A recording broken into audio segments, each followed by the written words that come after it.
from the station that brings you local news first. This is Fox 4 News at 9.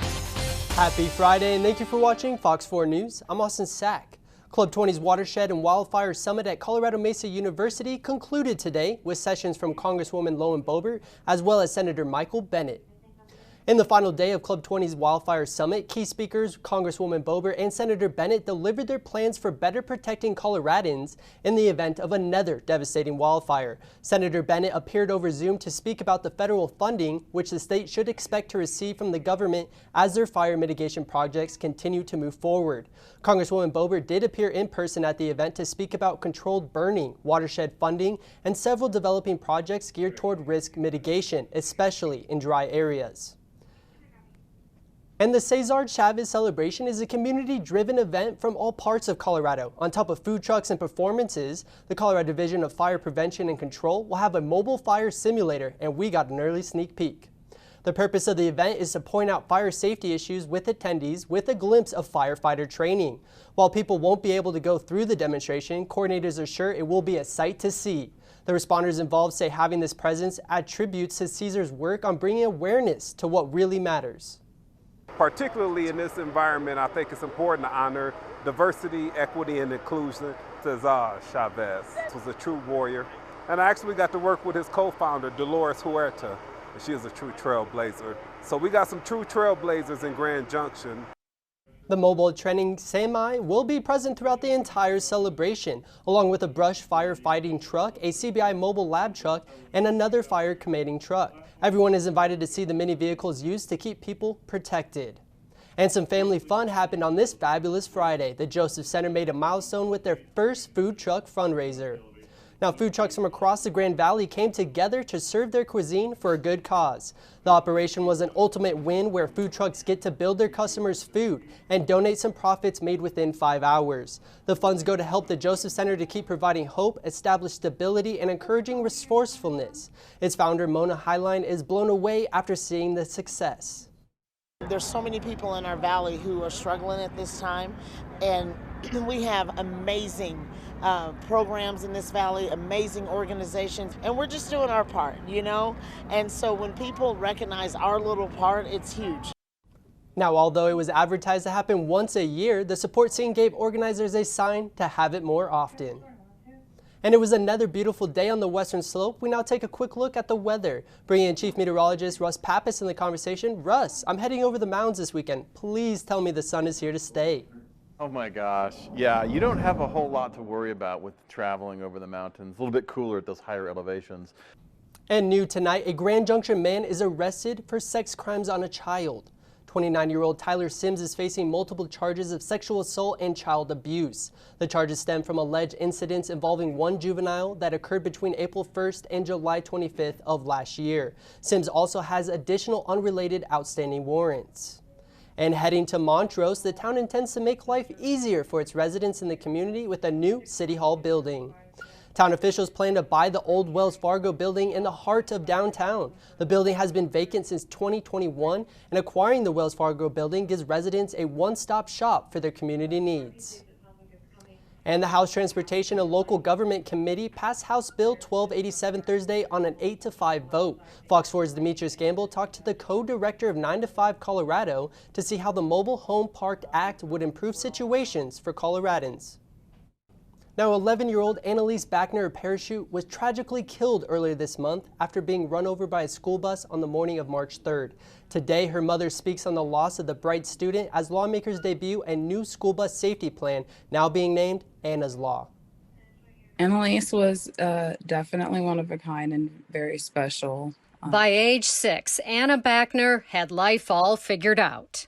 When she was 6, she decided she wanted to be an astrophysicist.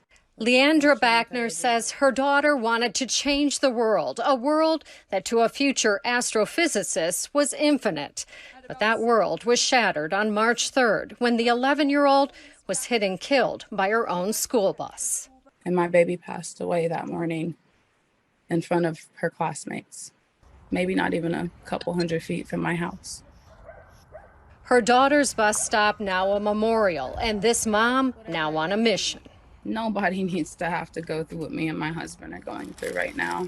Army veterans, the parents are marshaling what they call Anna's Army to help pass Anna's Law, a bill that makes sweeping changes to school bus safety. Automated parental notification system, including technology that allows districts to track drivers' behavior and parents to track a bus's location. I hear her school bus pass my window every morning, late.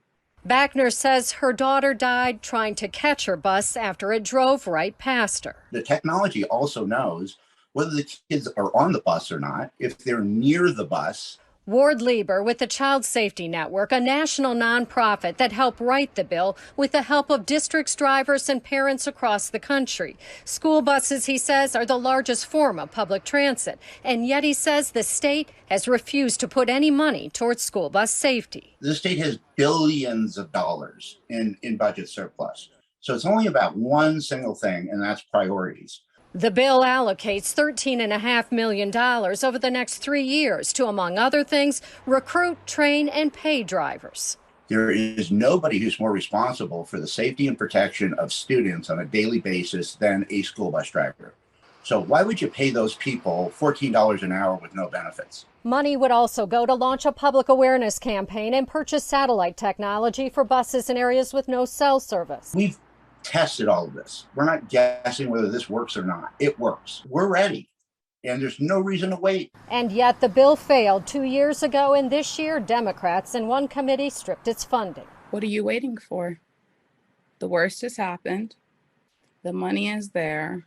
Anna Backner may still change the world. And her mom says with 2 school bus accidents on average every day in Colorado, that change can't come soon enough. I've tried to make every decision with Annalise in mind. How would she feel? What would she want her mama to do? If it's the last breath I take, I will keep talking about this.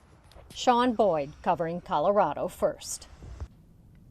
Yeah, and our thoughts and prayers are with the Backner family. And still to come on Fox 4 News at 9, the Western Arts Center is preparing to debut a new gallery. We have the details. Plus your full forecast is just minutes away. We'll be right back. Welcome back to Fox 4 News. A Colorado company is helping you save on outdoor gear as prices on new gear jump as much as 30%. The 2 big tips: buy used and look for package deals.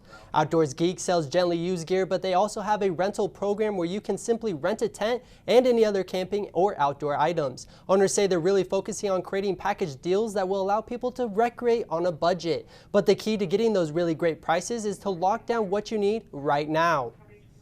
But the more forward thinking and planning that you can do really helps, because as I said before, this year is going to be kind of through the roof, with the customers and us trying to fill and meet those needs as well. So get it in advance. No surprise here, they say the dates people have been calling about the most are Memorial Day weekend, the 4th of July, and Labor Day. Tents and sleeping bags are the most popular items currently being requested. And Grand Junction's Art Center has grown. The Jack Kephart Gallery is now complete, and the Art Center is inviting you to come celebrate the grand opening. In honor of the late Jack Kephart and his legacy, the Art Center of Western Colorado welcomes the new gallery. At 1 p.m. on Friday, April 1st, the gallery will open a ribbon-cutting ceremony. No, that's not an April Fool's joke. And don't go anywhere. Fox 4 News, we'll be right back.